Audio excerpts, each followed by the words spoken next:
right, good morning. Welcome to those of you that are here in Phoenix. Glad you're here. For those of you that are watching us all different ways, online, apps, Roku, YouTube, we are very glad you are joining us for our series on Revelation. We called it The Clock is Ticking, but I think you can't see that now because that's there. If you want to know more about our ministry or get our handout, this handout today is monster. David said he had to do 150 slides on the screen last night. I kept him up half the night doing that, apparently. So we got a lot to talk about today. Now, if you want the handout, I don't know if I said this already, womensbiblestudy.com. Get the handouts, catch up on the lessons, whatever you need to do there. All right, we are working through Revelation, but before we actually really begin Revelation in its fullness, we decided to take 3 weeks and talk about a really, really important event that there's a lot of confusion about in this world. And so we're talking about the rapture. Now, the problem is that once we started Revelation, people are like, why is it not online? Everyone's frustrated and mad at me and all that stuff that goes along with it. So here's what we're doing. We are putting these 3 series, today, last week, and next week, we're putting them in its own little category. If you see this up here on the screen, if you see this, it's called the Rapture. Do we have that one up? And maybe the one thing I forgot to send. Did I forget to send it to you? Possibly. Anyway, it's called Rethinking the Rapture. It's kind of a really cute thing with a light bulb or whatever. So we're going to have its own series, so when you go online or whatever, you'll see it there. But then it's also going to be lesson 2, 3, and 4 in our Revelation series. So it really is going to be in 2 different places, and then we'll kind of go from that. So today, what we're going to do is we're going to go verse after verse after verse, and you are going to be exhausted by the time we're done. We are going to take Revelation, and we're going to match it up to Matthew 24, what Jesus says. You are going to feel like you are in a lecture class this morning. And when you do something like this, the way I normally teach is try to put in really stupid jokes. You all know that. Try to at least make it, align with our lives so there's some kind of connecting the dots there. But that's not happening, so just don't plan on that today because we don't have time, okay? You don't have time for a joke, which is sad. All right, first verse. We'll put this one up on the screen. This is what this is all about. 1 Thessalonians, if you're new here and you're wondering what we're even talking about, this is an event that is going to happen, and this is it. For the Lord himself will descend from heaven with a shout, with the voice of an archangel, and with the trumpet of God, and the dead in Christ will rise first. Then we who are alive and remain will be caught up together with them in the clouds and meet the Lord in the air, so we shall always be with him. So this is a huge event that's going to happen. You see, it's not a secret thing. We talked about this last week. We've been always taught that there's this secret rapture. Everyone just disappears in a heartbeat, and none of that's true. The Bible doesn't say that. This particularly says that you'll see Jesus. There's going to be trumpets. It's going to be a big monster scene going on when this happens. Next slide. Here's where we ended last week. These are the different views. We'll talk about what the 7-year period is. We'll talk about that in a second. Most of us in the United States are taught pre-tribulation rapture, which says that before the 7 years begins, we will be raptured out of here, that God will come, take us away so that we don't have to go through any of the tribulation period. Some people are mid-trib people, which means halfway through. Some people are post-trib, which says you will have to go through all of the tribulation period. And then there is pre-wrath, which says that there's a big difference between the wrath of Satan on this earth for the first seal judgments, and then the bowl and the trumpet judgments are the wrath of God. So there's 2 different ways to look at that. I'm going to talk fast. Like I said, you're going to have to probably watch this 4 times to catch what I'm saying. So I told you last week that I was pre-tribulation all my life because I didn't know any different. When I started reading the Bible, I realized that wasn't true. It wasn't even in the Bible. And I'll explain, I think by the time we're done today, you'll see why that is. This did make me laugh, though. It'll be my one funny thing today. I told you about this billboard that was 2011. People thought Jesus was coming back. Church would be raptured May 21st, 2011. Apparently, that was a Saturday. Somebody tweeted, I guess it was. I don't even know if they tweeted back then, but this is what he wrote. Do I have it on there? Since the rapture is supposed to happen on Saturday, it would be pretty funny if all the atheists hid from the Christian people. And I thought, wouldn't it be funny if you actually believed that on the 21st, then you wake up and then all your non-Christian friends are gone and you're here, you'd be like, what just happened? So, all right, that's it for the jokes. All right. Earlier this summer, we went to Mexico the beginning of summer, and we stayed in a condo with some people. We didn't even know them. We ended up meeting them. It was a ministry thing.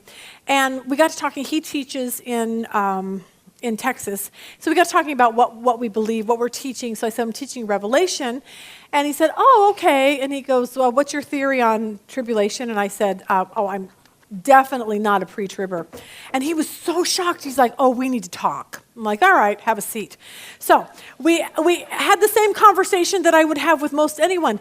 It's not in the Bible. I'm sorry, but he gave me all the same things, the verses that we talked about last week, completely out of context, not happening, whatever that is. So anyway, as we were going to bed, I said, hey, good night, see you in the morning. He said, not if the rapture happens. And I started laughing, and I'm like, you're probably right. I'm probably going to be left behind just because I don't believe in a pre-tribulation rapture, okay? But once I realized that pre-tribulation was not in the Bible, then I sort of became a mid-trib person, but I didn't even know why. It seemed the only one that made sense.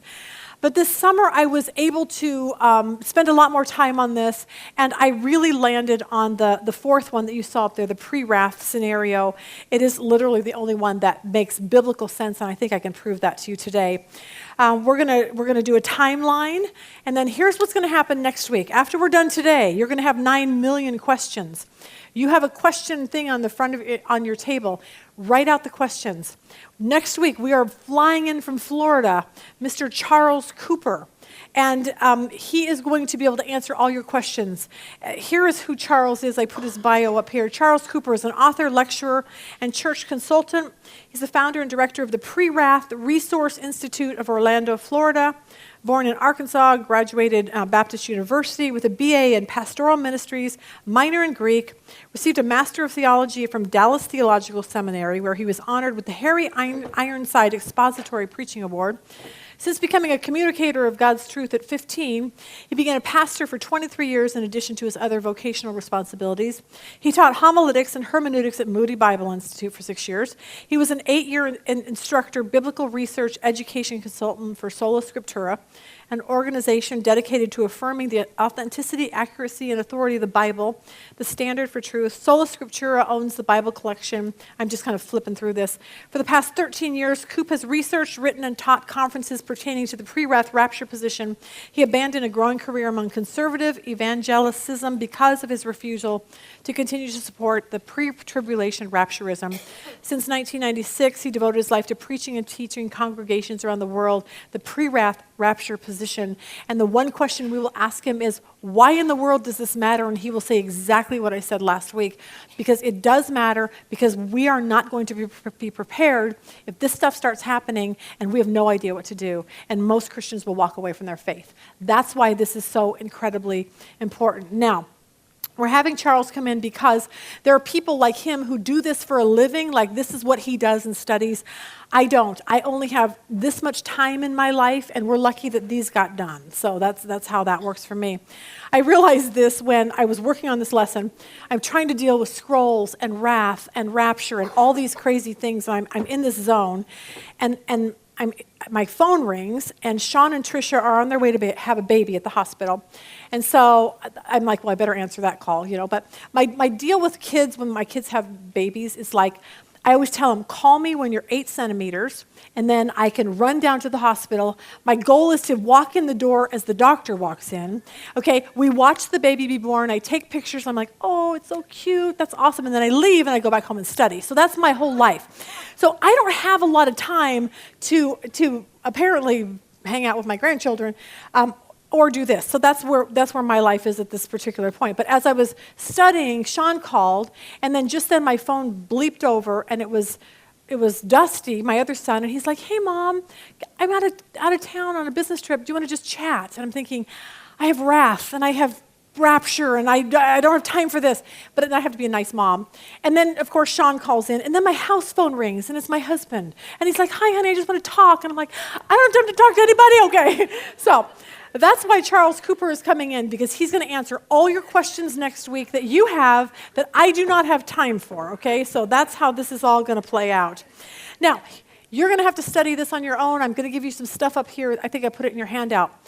YouTube, Charles Cooper Pre-Wrath. Just type that in your YouTube channel and watch away. The other guy that I really wanted to get here too, but I cannot find him anywhere, Chris White. Just type in pre-wrath rapture. He's brilliant. These guys are so smart. Chris wrote 3 books. Book on Daniel, if you want to know all the prophecies in Daniel, so smart. False Christ is his next one, and Mystery Babylon is the other one, and it's all on Revelation. And if you want to get ahead of the game on what I'll be teaching, pour your life into those 3 books. But anyway, last week we talked about the serious implications of why we should not believe in pre-trib. Here's one of them. Pre-trib is not in the Bible. It just isn't. I'll prove that to you today.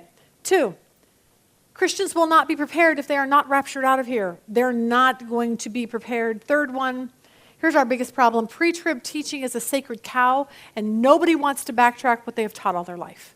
They just don't want to do it. Churches will not do it because they believed it, taught it, they can't backtrack. But what's her problem is it's hurting the Christians. That's what it's hurting, and no one will be ready for this. All right. What exactly, let's start here, is the 7-year period that we're talking about. You and I know it is the 7 years of tribulation.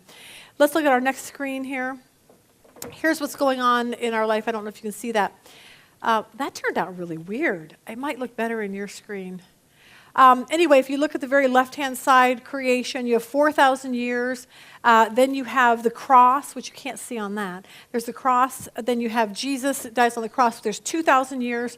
We are in that black gap right there between when the tribulation starts and when, this 2,000 years between Jesus. Now, most people say, where do people get this from? What is this 7 years of tribulation?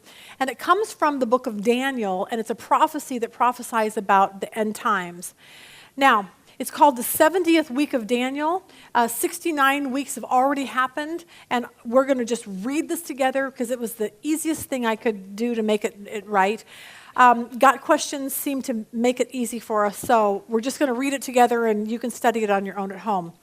What are the 70 weeks of Daniel? 70 weeks prophecy is one of the most significant and detailed messianic prophecies of the Old Testament. It's found in Daniel 9. Chapter begins with Daniel praying for Israel, acknowledging the nation's sin against God and asking for God's mercy. As Daniel prayed, the angel Gabriel appeared to him and gave him a vision of Israel's future. In verse 24, Gabriel said, 77s are decree for your people and your holy city.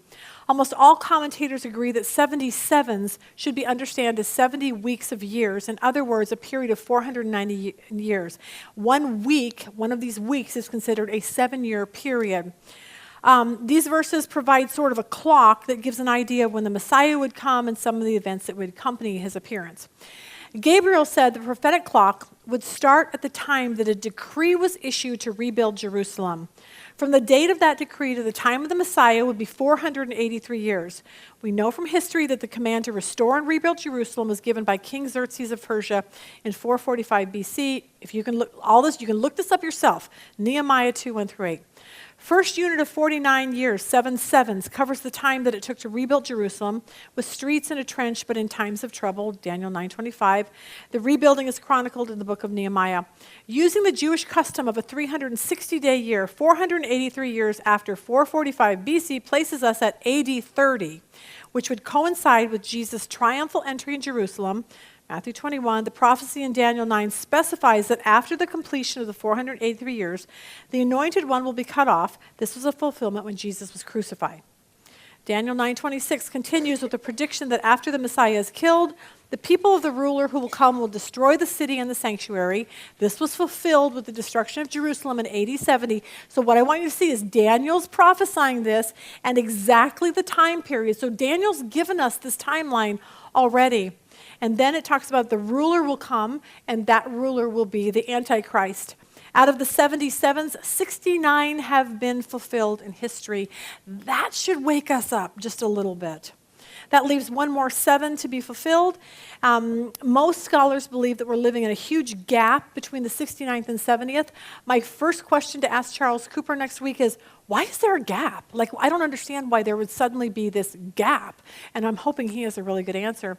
But the final 7-week period is what we call the tribulation period. Now, I think I told you the first time we talked about this that I don't believe at all that the tribulation period has started, because there's one thing that has to happen which actually catapults the 7 years of tribulation to begin with, and it hasn't happened yet. Look at Daniel 9:27. It tells us what will start this 7-year period.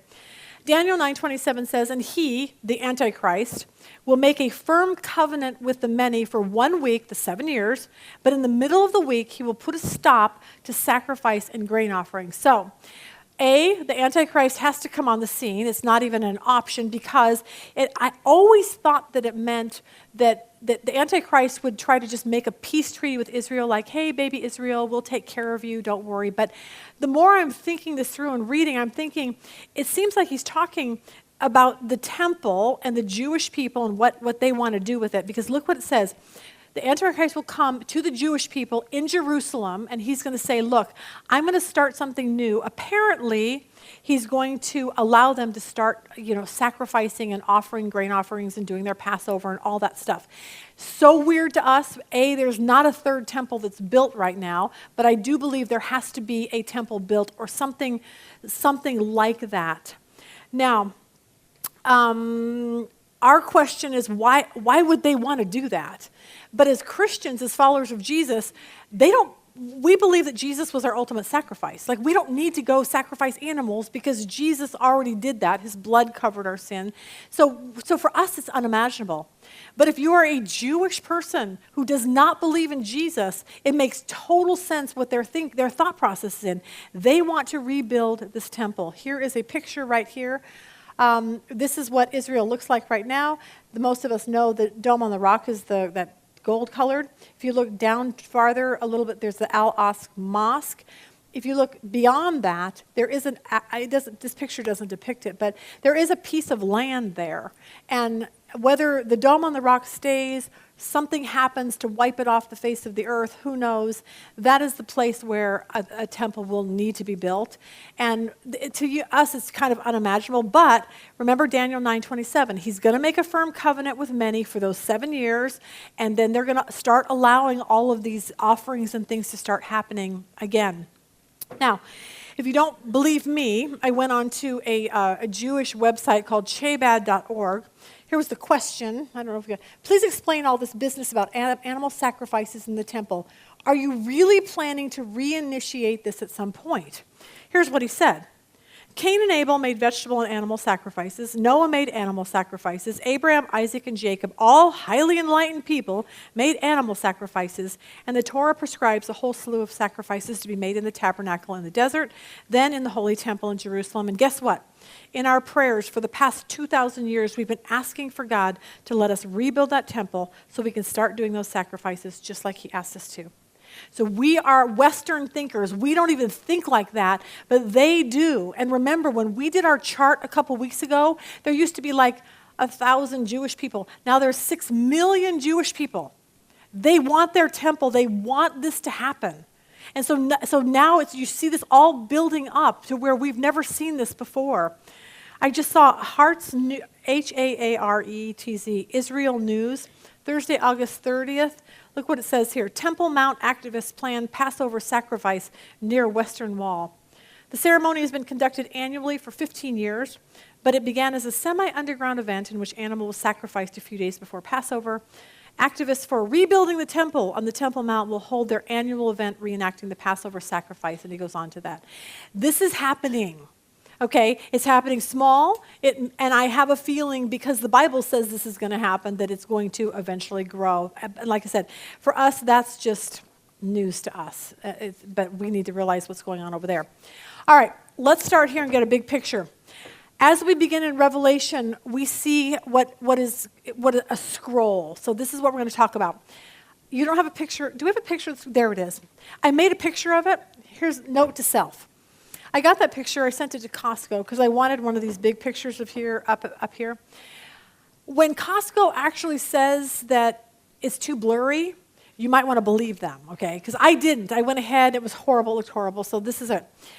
this right here is from Beth Emmanuel Messianic Synagogue. I think it's a great picture of this scroll that we're going to see in Revelation that Jesus is going to open. It has 7 seals right there, and we're going to pick up, so keep that in your mind. I wanted it up here so you could see what it looked like. But we're going to talk about this, to me, inside that scroll, when Jesus wipes away every one of those seals, when that scroll is unrolled, it's going to be the wrath of God. Everything in there tells us the wrath that's going to come upon this earth. It's going to be tough. You don't want to be here. You won't be here at that particular time. But it's going to tell all the bad things that are going to happen. The oceans are going to be destroyed. The animals in the ocean, the rivers, there's no water, the fire. It's just bad, bad stuff. And it's God's wrath upon this earth and wrath for those who did not put their faith and trust in him. So keep that scroll in mind. Now, let's start at Revelation 5, verse 1. This is the scene that John sees in heaven. He says, "And I saw in the right hand of him who sat on the throne a scroll written inside and on the back, sealed with 7 seals. Then I saw a strong angel proclaiming with a loud voice, 'Who is worthy to open the scroll and to loose its seals?' No one in heaven or on earth or under the earth was able to open the scroll or to look at it. So I wept because no one was found worthy to open and read the scroll or look at it. But one of the elders said to me, 'Do not weep. Behold, the Lion of the tribe of Judah, the Root of David, has prevailed to open the scroll and loose its 7 seals.' And I looked, and behold, in the midst of the throne and of the 4 living creatures, in the midst of the elders, stood a lamb, as though it had been slain," we all know that's Jesus, "having 7 horns and 7 eyes, which are 7 spirits of God sent out to all earth." We'll talk about that when we do Revelation. Then he came and took the scroll out of the right hand of him who sat on him. So we see that Jesus steps on the scene. And remember, when he first came to earth, it was a suffering servant so he could die for our sins. The second time he comes back, it's not going to be a good deal. He's coming back for judgment on those who refuse to believe in him. I believe that the seals on that scroll, they're not judgments. They're just opening. They're telling us what's going to happen during the 7-year period before the wrath of God, or actually the first 3.5 years. I think the 7 seals are the wrath of Satan, not God. So every time Jesus opens a seal, it's Satan's wrath upon this earth. We see that in Revelation 12:12. "Therefore rejoice, O heaven, and you who dwell in them. Woe to the inhabitants of the earth and the sea, for the devil has come down to you having a great wrath, because he knows that his time is short." So the time that Satan is allowed to reign, because remember, Satan will indwell the Antichrist. And Satan is the one who's basically pulling all the strings for everything that the Antichrist is going to be doing. Now, we'll put up this next screen really quick right here. This is how it works. Each seal is something. We'll talk about that. The Antichrist comes on the scene. There's war, there's famine, there's all of these things. And then we'll see after the 7th seal is broken, then it will open up the trumpets and the bowl judgments, and that will be the wrath of God. Now, what we're going to start with is we're going to take a timeline, but we're going to work backwards, and it might confuse you, but I think you'll get it. I want to talk first about this day of the Lord. And this will be our first screen. Once I get this, okay, here we go. We're going to talk about the day of the Lord. And we need to know what exactly that means and what that has to do with any of this at all. But the day of the Lord is when God will unleash his wrath upon this world. Now, as we do this, like I said, we're going to be working backwards. And then at the very end, we're going to read Matthew 24, what Jesus says. And I think it will all come together for you at that particular time. Now, when we talk about the day of the Lord, it doesn't actually mean a literal 24-hour period. Look at this next thing. It's the Hebrew word yom. It has 3 literal meanings: 12-hour period, 24-hour period, or an indefinite amount of time. So when we're talking about the day of the Lord, it could be this indefinite amount of time when the wrath of God is poured out on this earth. Now, let's go back into the Old Testament and the New Testament and see what this day is supposed to be.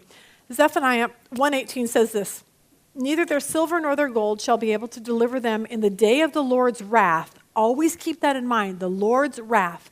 "But the whole land shall be devoured by the fire of his jealousy, for he will make speedy riddance of all who dwell in the land." Okay, this is this day of the Lord that's going to happen when the wrath of God is poured out on this earth. Revelation 6:16 says this. He's talking about this day of the Lord. He says, The mountains and rocks fall on us and hide us from the face of him who sits on the throne and from the wrath of the Lamb. For the great day of his wrath is come, and who is able to stand? This is after the sixth seal. We'll talk about that in a few minutes.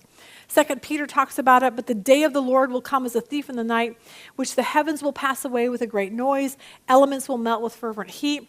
Both the earth and the works that are in it will be burned up.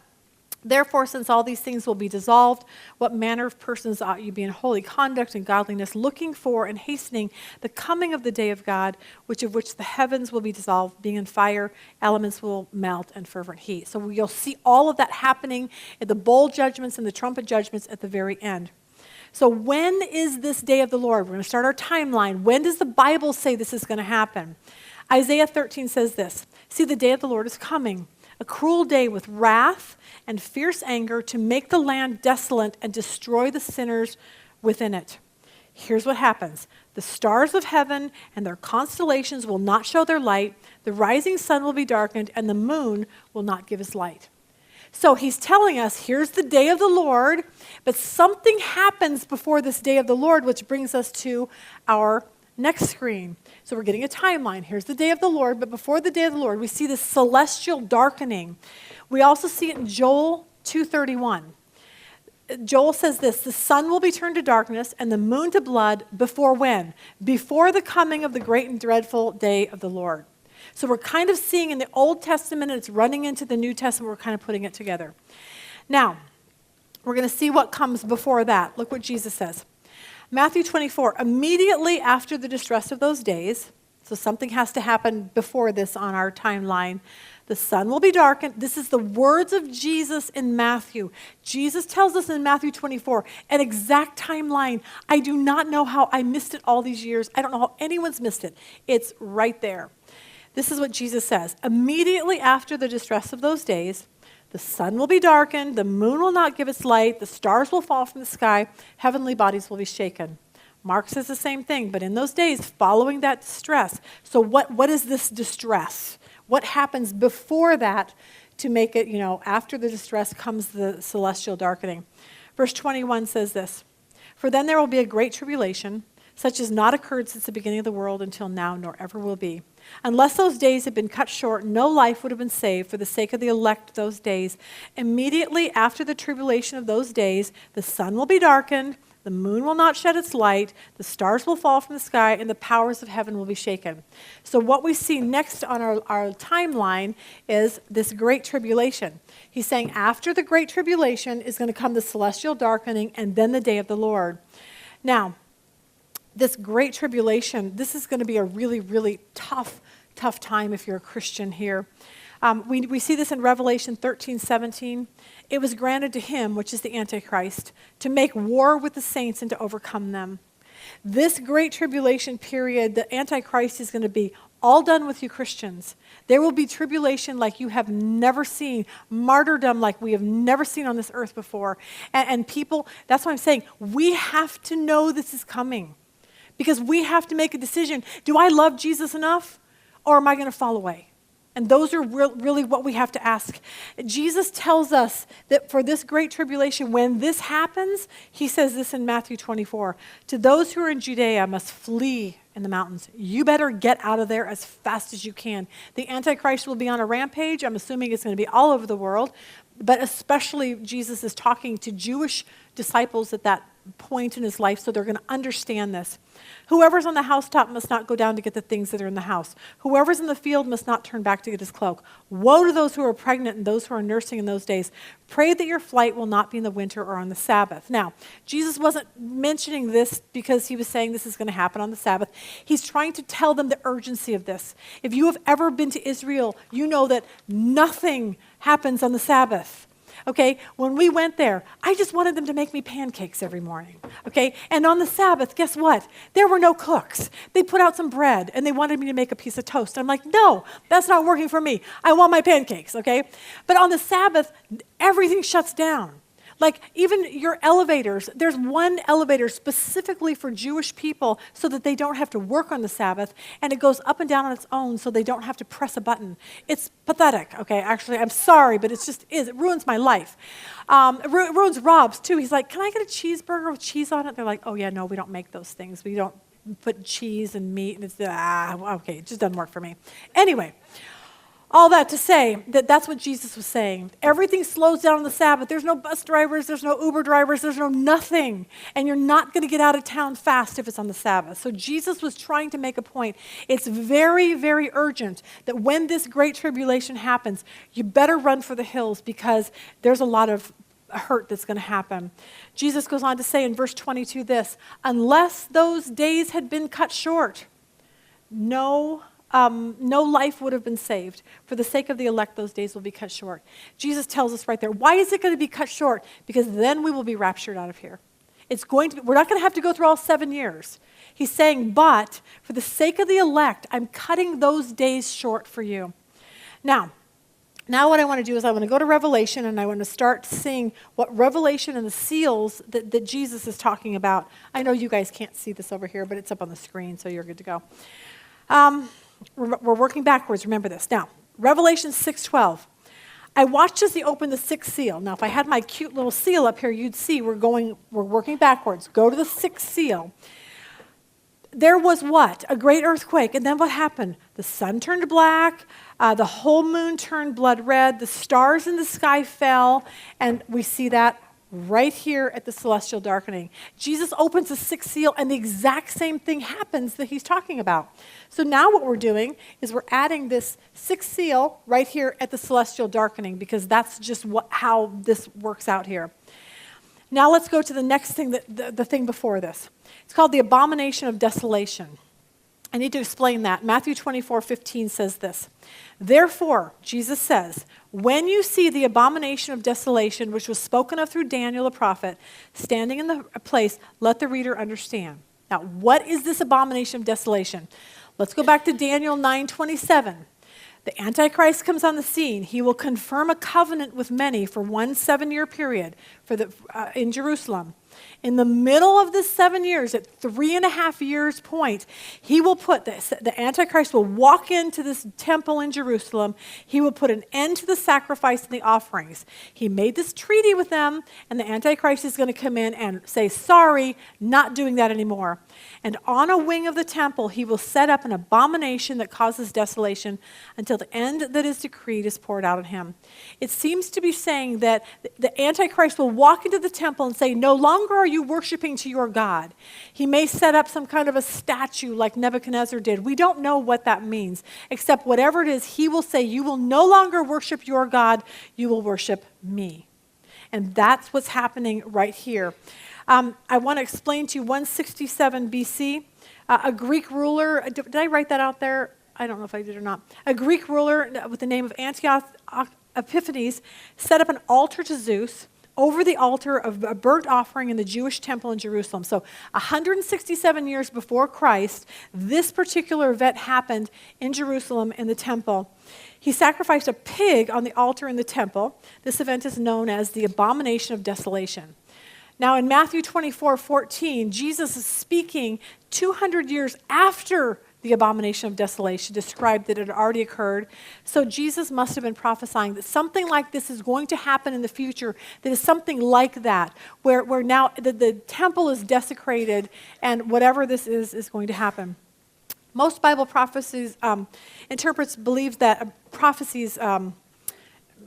most Bible prophecy interpreters, there you go, believe that Jesus is always referring to the Antichrist when he's talking about this Antioch Epiphanes.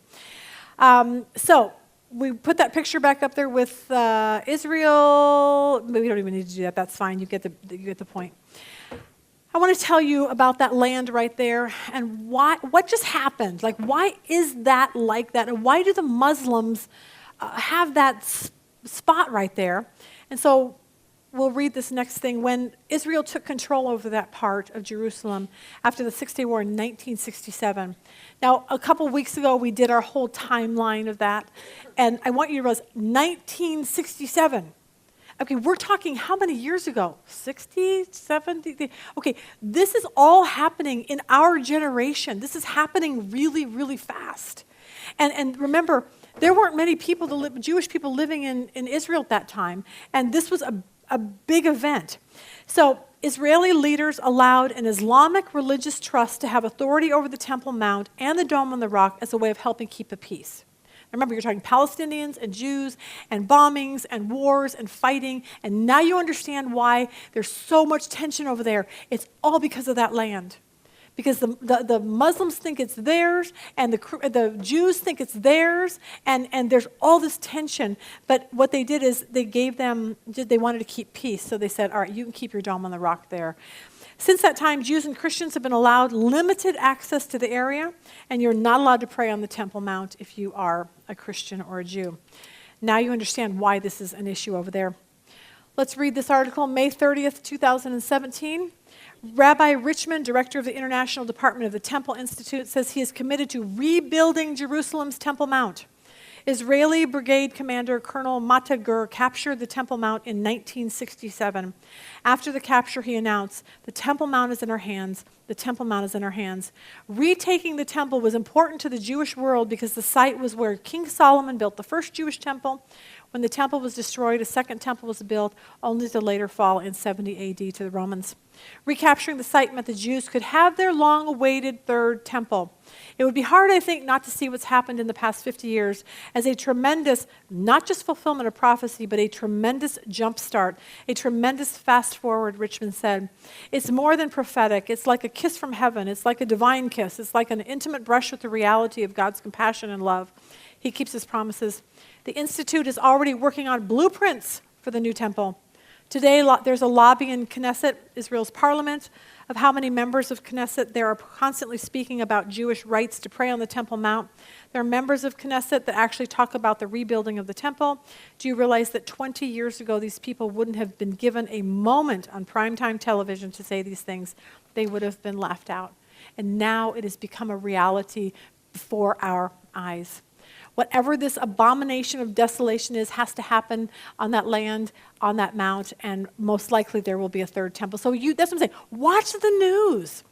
Watch the news and see what's going on in that area. And now you have something to go, okay, now I know what to look for. And when I start seeing things like this happening, and if someone gets up and said, hey, we're building a new temple right next to the Dome on the Rock, you'll be like, ding, ding, ding, ding.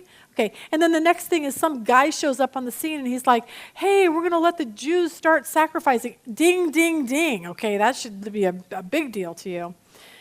Revelation 13:5 says this about the Antichrist. He was given a mouth speaking great things and blasphemies, and he was given authority to continue for 42 months. So he's able now to continue after he does this abomination of desolation for another 3.5 years.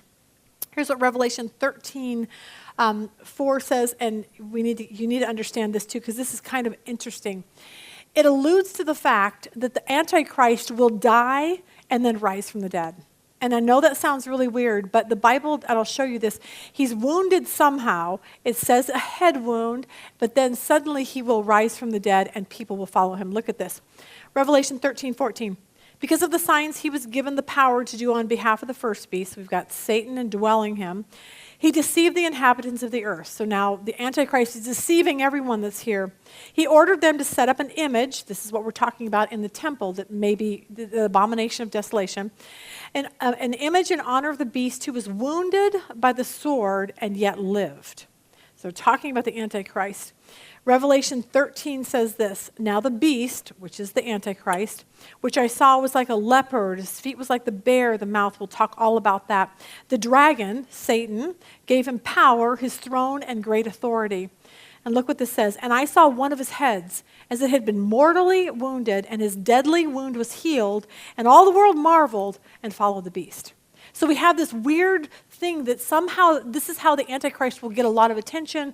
We have news, we have CNN, we have Fox News. You can transport this news all over the world in pictures, so you kind of see that they're going to see him die, and then they're going to see him. And if Christians do not know this, they are going to be so confused.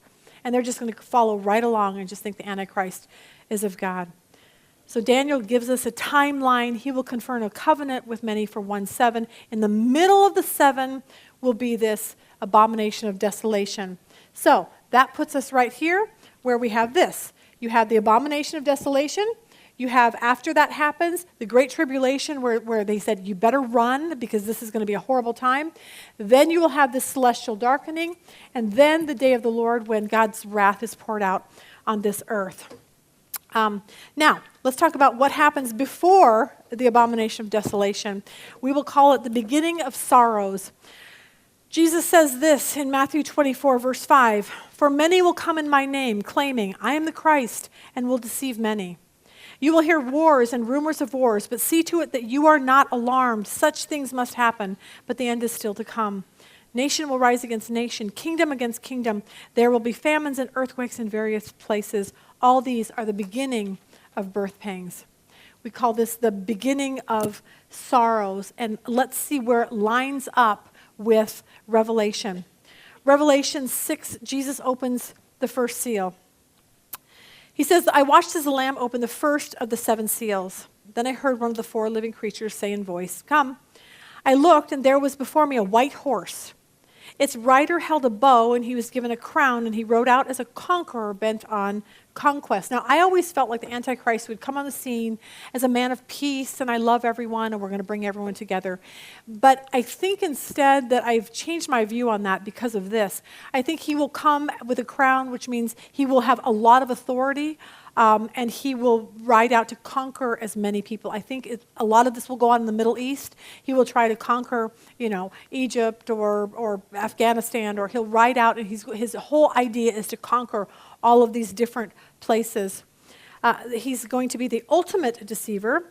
We're going to line that up with Matthew 24, where Jesus says, "For many will come in my name, claim I am the Christ, and will deceive many." The Antichrist is the ultimate deceiver. Then Jesus opens seal number 2. Look at verse 4. "Then another horse came out, a fiery red one. Its rider was given power to take peace from the earth and to make men slay each other. To him was given a large sword." So we see in Matthew 24, Jesus says this, "You will hear of wars and rumors of wars, but see to it that you're not alarmed. Such things must happen, but the end is still to come." So you kind of see the second seal with what Jesus says about war. Now you see him open seal 3. Look down at verse 6. Look, 5. "When the Lamb opened the third seal, I heard the third living creature say, 'Come.' I looked, and before me was a black horse. Its rider was holding a pair of scales in his hand. Then I heard what sounded like a voice among the 4 living creatures saying, 'A quart of wheat for a day's wages, 3 quarts of barley for a day's wages, and do not damage the oil and wine.'" What he's saying here is at this particular point, the Antichrist comes on the scene, there's going to be war, and now there's going to be a huge famine. There's just not going to be enough food for everyone. Look what Jesus says in Matthew 24:7. "Nation will rise against nation, kingdom against kingdom. There will be famines and earthquakes in various places." Jesus is coming right along and lining everything up with the seals that he opens in Revelation. Seal 4. "Then when the Lamb opened the 4th seal," verse 8, "I looked, and there before he was a pale horse. Its rider was named Death, and Hades was following close behind him. They were given power over 1/4 of the earth to kill by a sword." 1/4 of the earth with being killed by a sword, famines and plagues by wild beasts of the earth. What Jesus says in Matthew 24:7, "Nation will rise against nation, and kingdom against kingdom, famines and earthquakes in various places." You've got all of this war, all this going on, and now it's 1/4 of the world is going to be affected at this particular time.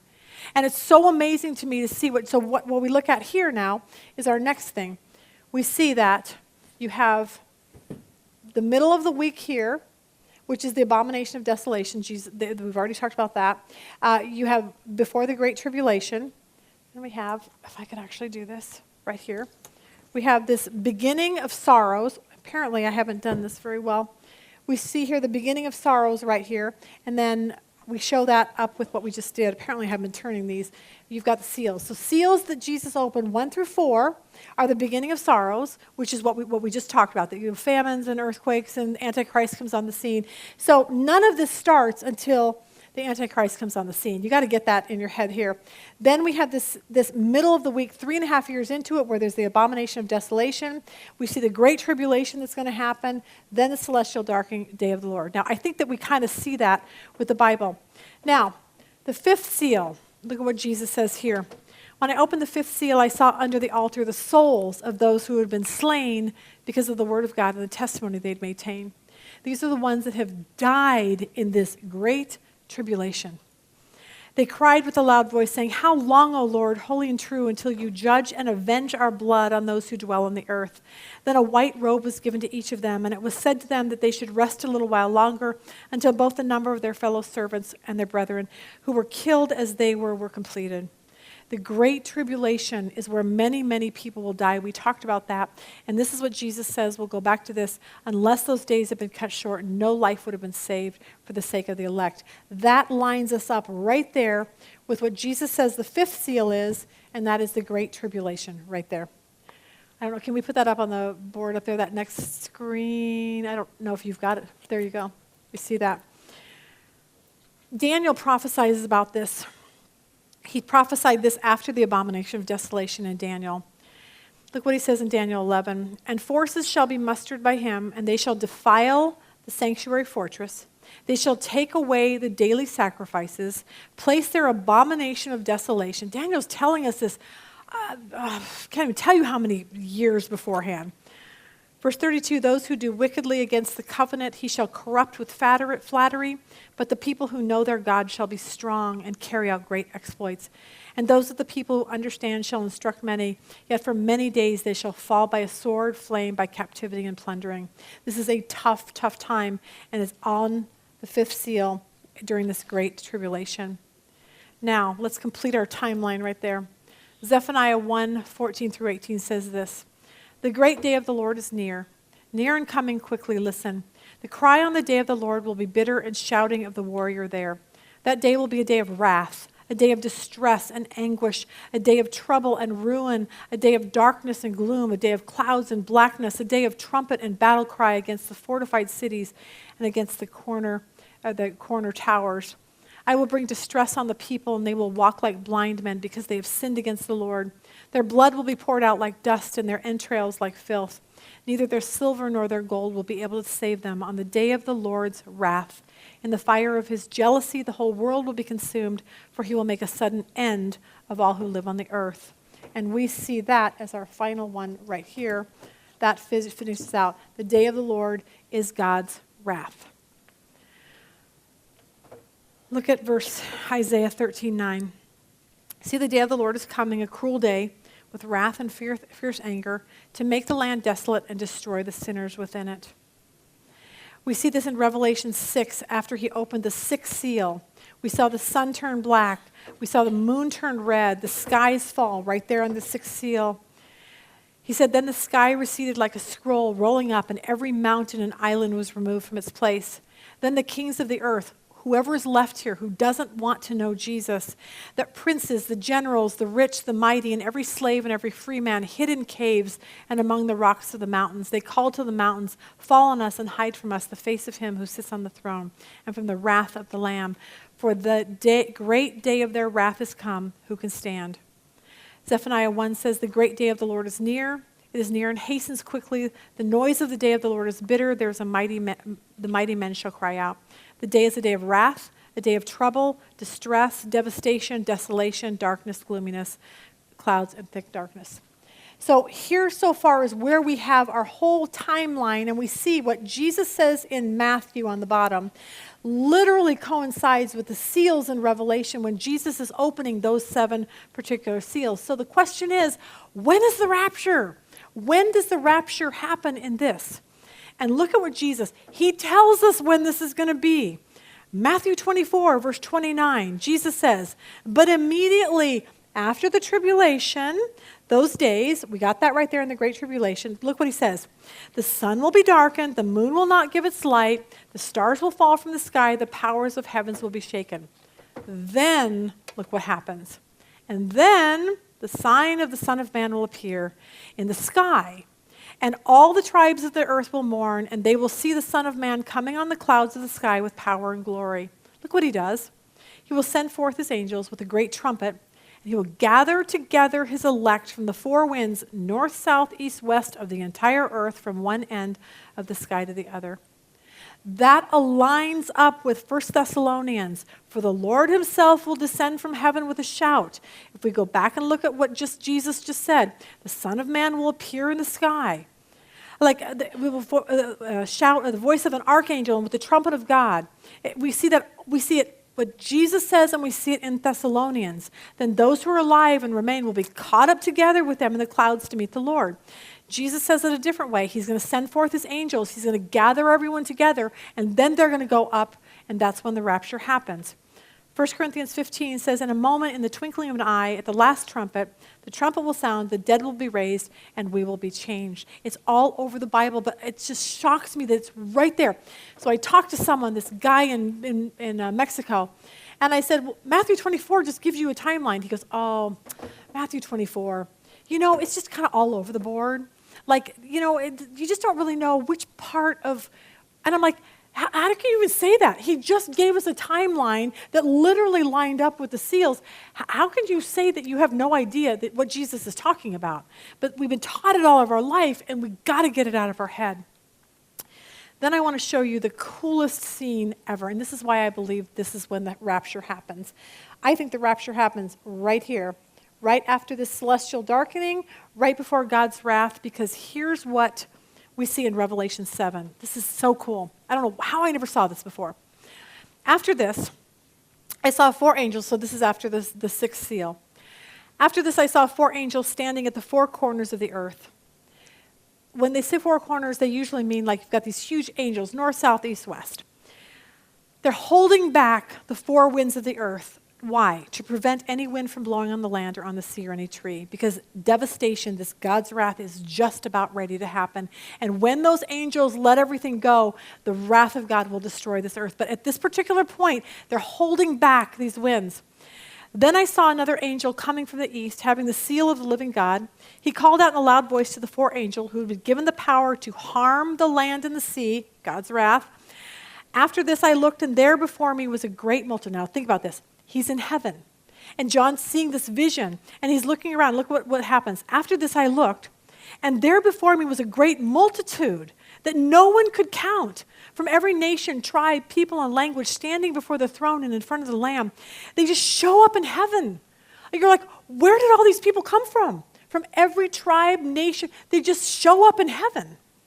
They were wearing white robes. Now remember, when they were here, the Great Tribulation, these guys were sitting under the altar. They had souls. They had robes, but they had to wait until they got bodies. This particular thing, all of a sudden, there's all these bodies up in heaven. They were wearing white robes and were holding palm branches in their hands. They cried out in a loud voice, "Salvation belongs to our God who sits on the throne and to the Lamb." All the angels were standing around the throne and around the elders and the four living creatures. They fell down on their faces among the throne and worshiped God, saying, "Amen, praise and glory and wisdom and thanks and honor and power and strength be our God forever and ever." Then look at this. Then one of the elders asked me, "These in the white robes, who are they? And where did they come from?" Like suddenly there's this scene in heaven and they're going, where did all these people just come from? They weren't here 5 minutes ago and now they're here. I answered, "Sir, you know." And he said, "These are the ones that have come out of the Great Tribulation," right there. "They have washed their robes and made them white in the blood of the Lamb. Therefore, they are before the throne of God and serve him day and night in his temple, and he who sits on the throne will spread his tent over them.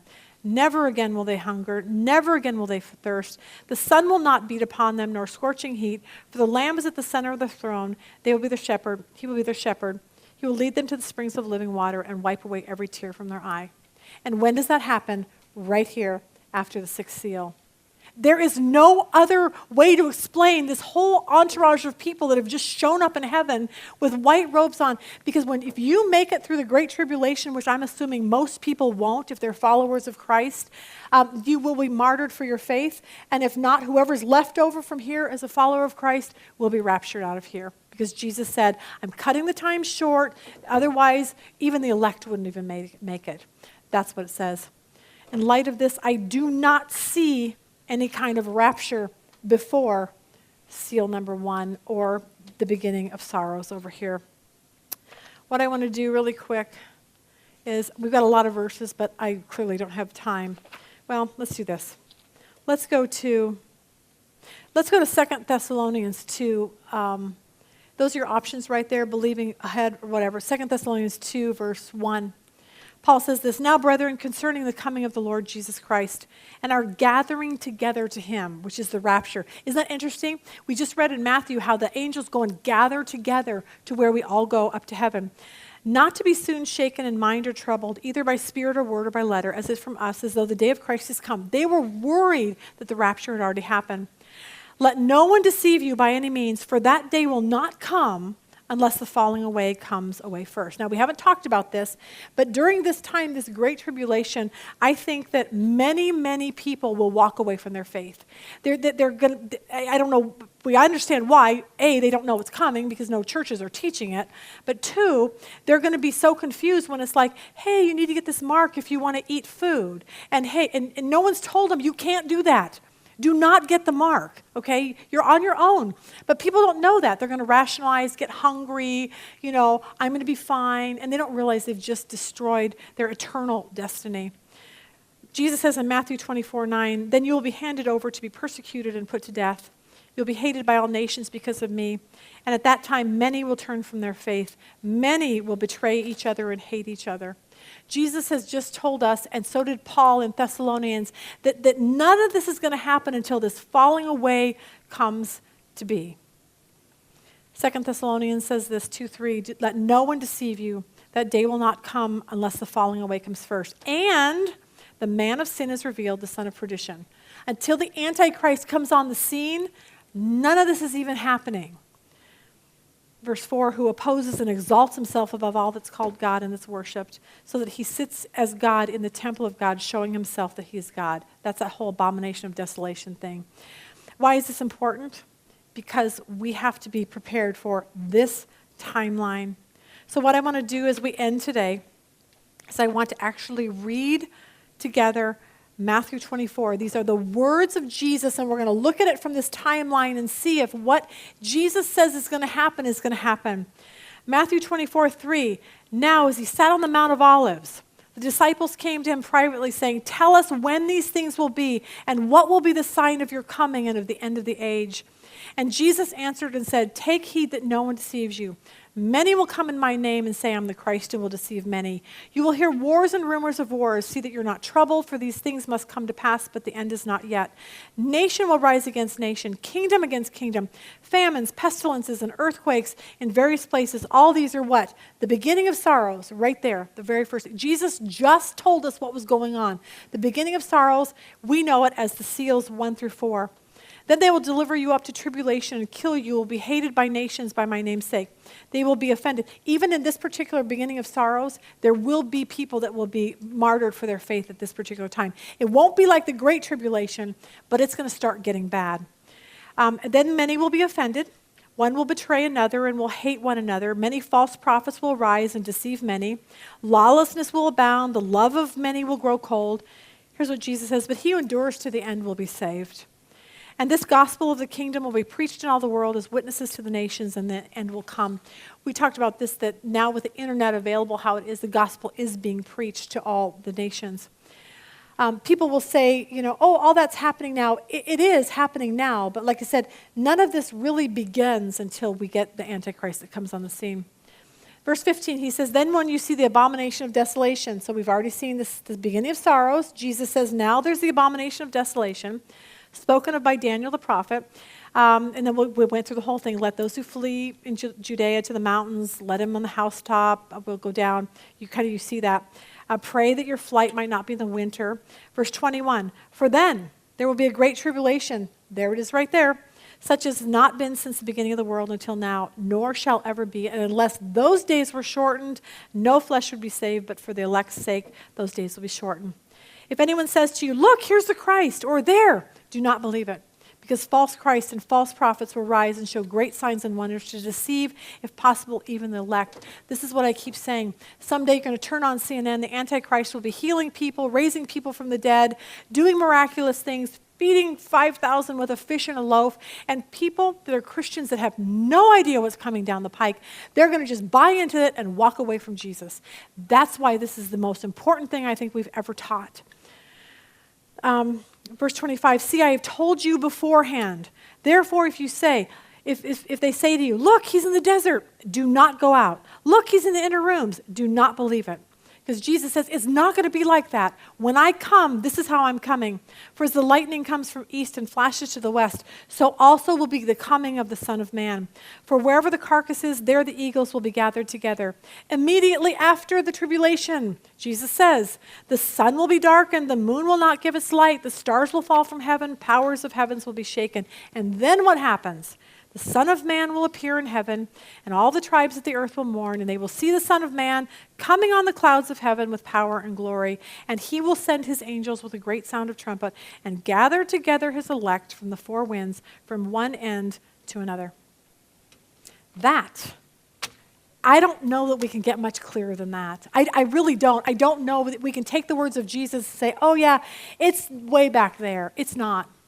So we have to be prepared for that. So I know today, everything we went through in about 200 miles an hour, you're going to have a bunch of questions. So please write your questions down. Leave them on your table. Next week, Charles Cooper will be with us. We are literally flying him in from Florida. It is very expensive to bring him in. We're doing it. We're getting him a hotel because this is how important this is for me. So we've got to get this message out. We need your questions. We need him to be able to answer everything. He will be here for an hour to an hour and a half. As many questions as we have, I don't even care. And then we're heading him back to the airport. So it's going to be a fast and furious day for him. But I want us to have lots of questions. So please write your questions down. Come next week. And then after next week, we'll head right into Revelation. So, Father, thank you for this timeline. I pray that as confused as we all probably are, that you will just make it simple. Make us see that the words that you told us, we have to take as the gospel truth. We cannot make something because we don't want to go through a bad time like the tribulation. God, help us to be Christians who are prepared and ready for what is going to happen. Whether it's our generation or our kids or our grandkids, God, we have got to prepare the church for this. I pray for that with everything in me. In Jesus' name, amen.